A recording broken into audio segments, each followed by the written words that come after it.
Windows 10 is the most popular desktop operating system in the world today, and it only continues to get better throughout each and every update Microsoft releases.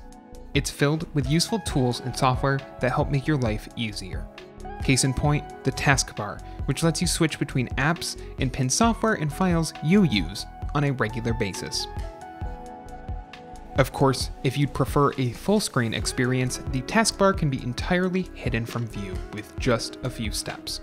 Whether you don't use your Taskbar regularly or you're looking to replace it with a third-party dock, hiding or removing the Taskbar in Windows 10 is super easy. To hide the Taskbar with Windows' native settings, right-click on an empty space and select Taskbar Settings. In the window that opens, enable Automatically Hide the Taskbar in Desktop mode and/or Automatically Hide the Taskbar in Tablet mode by toggling each option on. The Taskbar will then disappear from view. However, since this is just an auto hide option, the Taskbar will reappear when you move your cursor to the bottom of the desktop.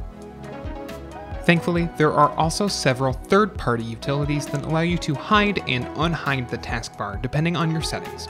Some software even allow for key configuration, allowing you to specify a key or combination of keys for quickly hiding and unhiding the Windows 10 Taskbar. For example, Hide Taskbar uses the Control and Escape hotkey to toggle your Taskbar on and off as you need it. If you liked this guide, make sure you subscribe for all sorts of videos covering Windows 10 and other technology. And do not forget to check out one of these videos we think you might enjoy.